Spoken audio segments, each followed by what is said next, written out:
is Susanna Bowling in the Times Square Beat, and we are at the Premier Exhibition Hall, where right now there is an amazing exhibit of King Tut. And we are with famed Egyptologist Zahi Hawass. You just did a book on King Tut and all of his life and his embodiment. Can you talk a little bit about that? It's two books, one for adults called Discovering Tutankhamen from Howard Carter to DNA. And it's in this book you can know everything about King Tut, and you can really, the work that I did for the CT scan, we found out how he died, and I found out through DNA the members of the family of Tutankhamen. And the other book, it's a children's book, because I love to write for children. And in this book was a beautiful adventure going to the discovery of the tomb, revealing the secrets of King Tut to children. Now, how did King Tut die? We know now for sure that he suffered from some physical problems, such as he had a flat foot, and also the blood on his feet doesn't go to his fingers, and he suffered from malaria. When we did the CT scan, we found out that he had an accident 2 hours before he died, because there was a fracture in the left leg, and that shows the accident. And this is why we are sure now that he was not murdered at all. The theory that Tutankhamun was murdered is completely wrong. Now he died in an accident, and the only proper way to think about it, he was riding a chariot because he loved to hunt the wild animals, and he did fell from the chariot in the desert of Memphis.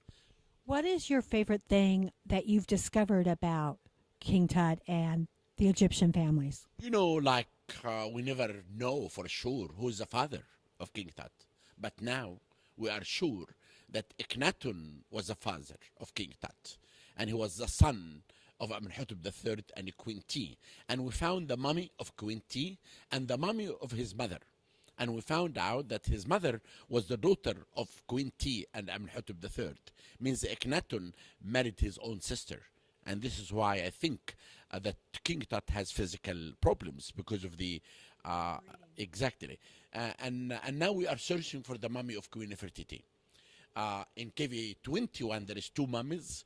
We think there is one of them could be Ankhis in Amun, and the other one could be Nefertiti.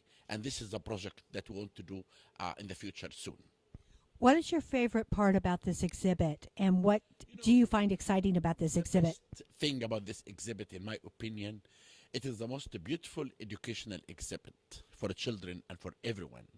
The real objects of King Tut will never travel again.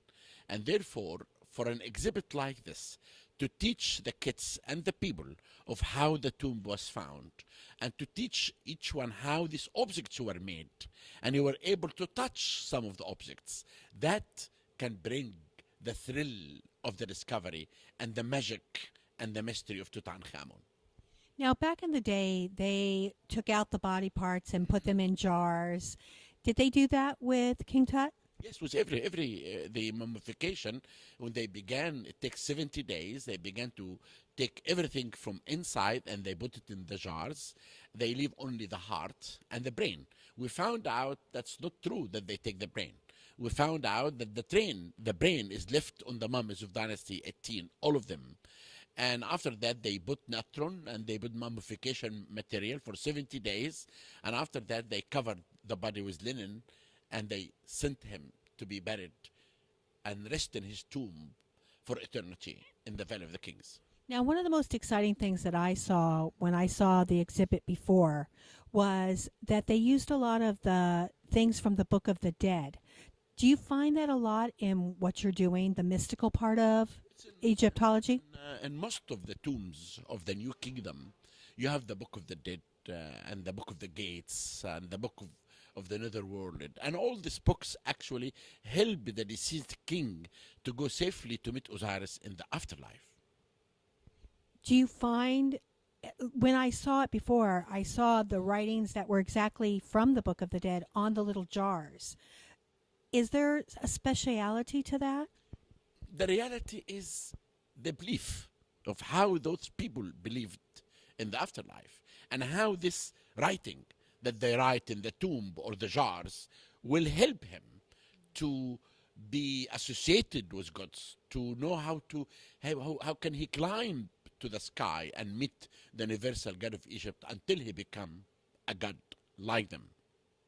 And what would you like people to take away from Egyptology and from the history of all of this? I like everyone to know that those people were like us, but they believed in God, and they believed in might, justice, and truth, and this is why they reached to the top. We need to be like those people.